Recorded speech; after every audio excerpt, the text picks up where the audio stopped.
Well, very good evening to you. Thank you for joining us right here on K24 Evening Edition on this 7th day of the new year 2025. Let's begin by having a look at what is shaping news tonight.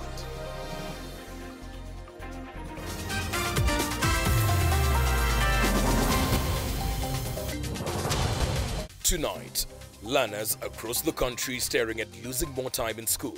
Publishers now say all new textbooks can only be ready by the end of February despite government assurances. 13th of January, that is next week on Monday, we can confidently say that all public schools will have CBC textbooks for grade 9.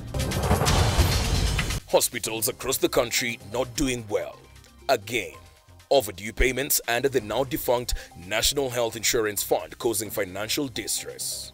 All the clinic officers under the 47 counties shall proceed on strike as from the midnight of 19th. Clinical officers have also issued a 14-day strike notice.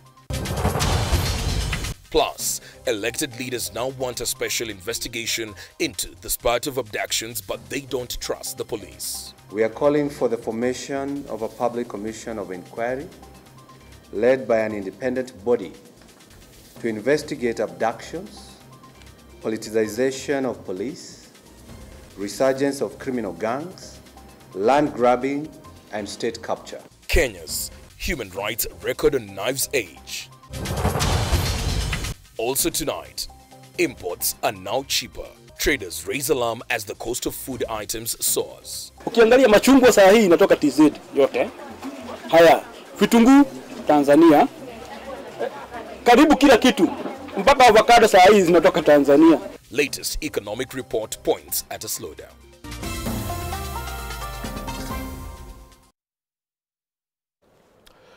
K24 Evening Edition begins. Right now, I'm Alan Owino. Our sign language interpreter for this session is Walter Asere. Now, students from grade 5 to 8 will have to wait a little longer before receiving the new reviewed textbooks. According to the Kenya Publishers Association, the new textbooks for grades 5 and 6 will be published by the end of January, while those for grades 7 and 8 will be available by the end of February. Meanwhile, the delivery of grade 9 textbooks will be completed next week. Harechime with that report.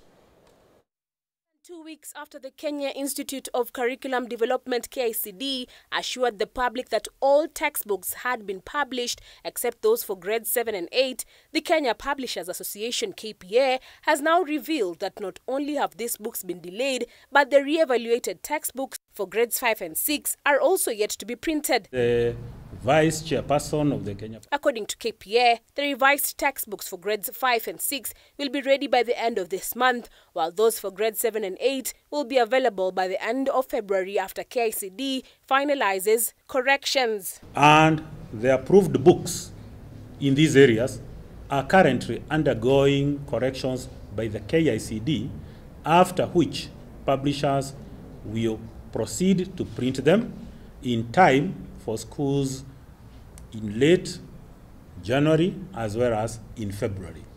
The ones that will be available towards the end of January are for grades 5 and grade 6, and the ones for grades 7 and 8 will be ready towards the end of February 2025. This comes even as KPA assured that over 85% of grade 9 textbooks whose curriculum was introduced this year have already been delivered to public junior schools. The remaining deliveries will be completed by January 13th. More than 85% of those textbooks are already in public primary schools.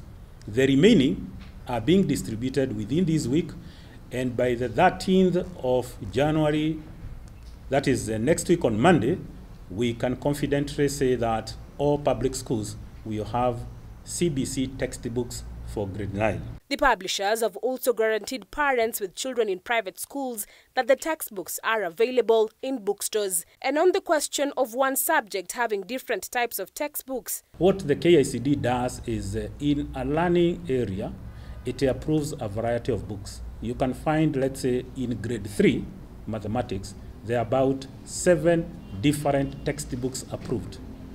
What schools are supposed to do, and they know, and most of them do that, is they constitute panels. The panels go through the books and select one that they will use. Some of the re-evaluated books include those for agriculture, creative arts and sports, pre-technical studies, integrated science and social studies. KPA, however, maintains that alternative books can be used as students await for the revised textbooks. This is, for instance, pre-technical studies can use business and computer studies textbooks. Creative arts and sports can use physical education books, visual arts and performing arts textbooks. Agriculture studies can also refer to previous agriculture and nutrition and home science books. So far, 9.9 million CBC textbooks have been delivered to schools across the country. Harriet Chimea, K24. Elsewhere, hospitals across the country are in financial distress as they await overdue payments under the now-defunct National Health Insurance Fund, NHIF, and more recently from the Social Health Insurance Fund, SHIF. Some facilities are on the brink of auction, with many reporting low claims generation due to the ongoing payment delays. Eunice Obolo with the details. On with the nationwide shift mass registration, a survey done by the Rural and Urban Private Hospitals Association, RUFA, reveals that many healthcare facilities are still struggling with delayed payments. The survey conducted in late December covered 243 healthcare facilities across 63 Social Health Authority branches. But on the bigger picture was the fact that 58% of providers, all of them, didn't have any payment in their account. So we wanted to know why. You know, like we have public statements from the ministry, from SHA, that payments are happening. But when you ask hospitals, they say the payments are not happening. So we asked them a couple of questions. When was the last time you were paid, for instance? And for those who had never gotten a payment between October and December, 47% of them said the last time they saw any payment was September. So and remember we did the survey end of December.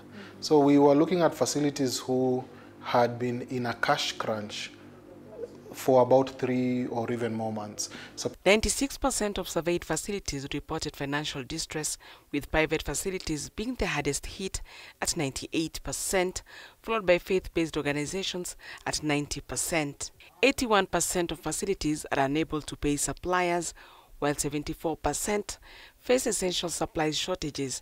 6 out of 10 facilities are struggling to settle debts, with 32% at risk of auction. Patients come under SHA. You can't see them because you can't call that doctor. It's like calling a mechanic who you still owe money from the last repair to come repair you now. And say, no, you are not serious. Please even pay the last debt before we attend to you. So in reality, even if SHA is paying regularly, or even if it was paying 5,000, the money is not enough to settle the liability or the hole in which hospitals are. And because of that, the hospitals are generating fewer and fewer claims. And because hospitals are generating fewer and fewer claims, SHA is paying them less and less money. The Social Health Authority recently announced that it had disbursed 1.12 billion shillings to 5,000 healthcare facilities nationwide. However, hospitals are raising concerns about inconsistent payments. In October last year, only 19% of facilities received payments, while 81% remained unpaid. The situation improved marginally in November, with 23% of the hospitals paid, but by December, 80% of the facilities were still waiting for their funds. We asked specifically those who had been paid. So we said, if you have been paid, how many times have you been paid? So those ones said, 58% of them said once, 36% said 2 times, and only 6% said 3 times.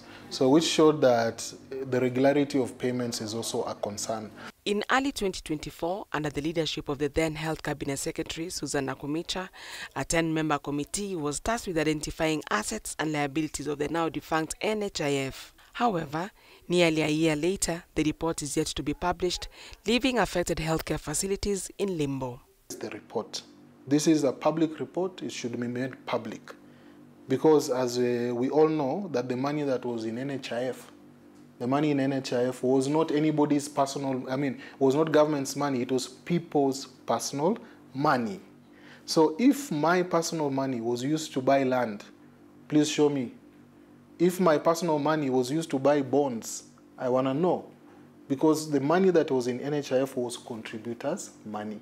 So that report that was made by the Transition Committee on Assets, Liabilities and Obligations of NHIF, including the number of staff who are employed by NHIF.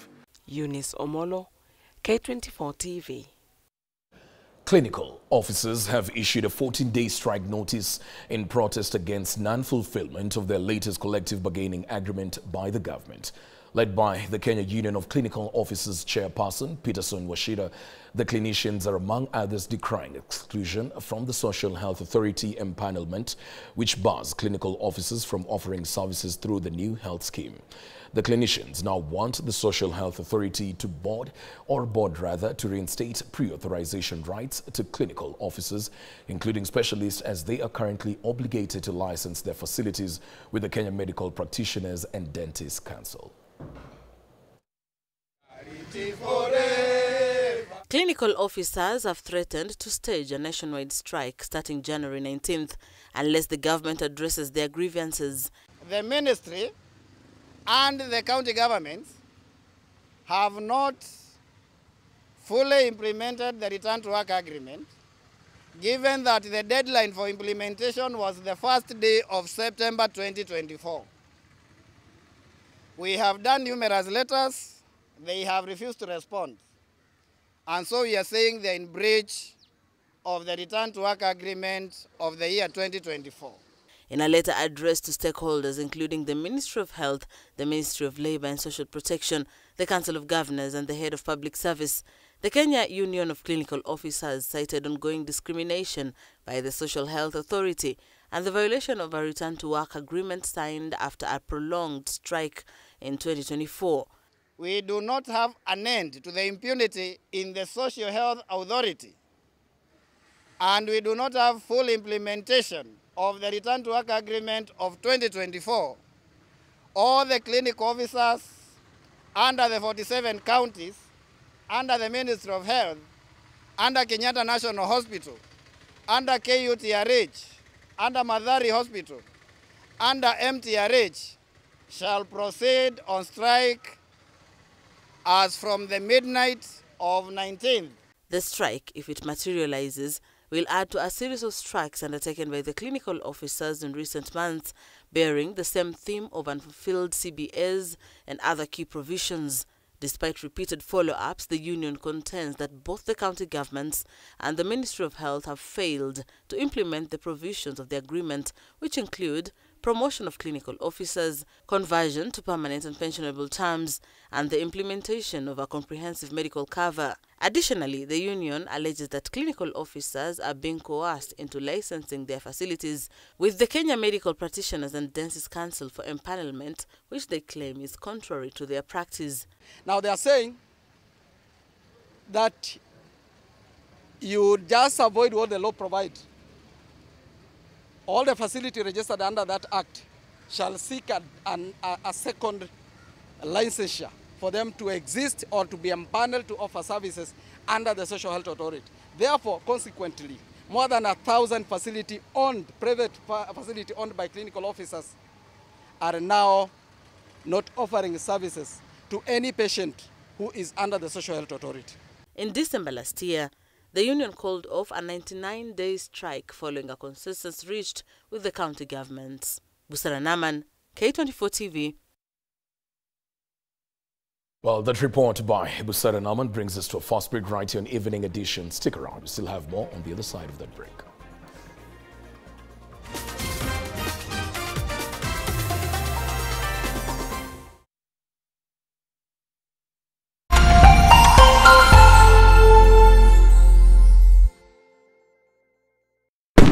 This new year, say yes to a new world of entertainment on StarTimes. Enjoy the finest family entertainment on all your favorite channels. Recharge your subscription for 2 months and get upgraded to the next higher bouquet for 2 months. Kick off the new school year with a world full of adventures on our kids.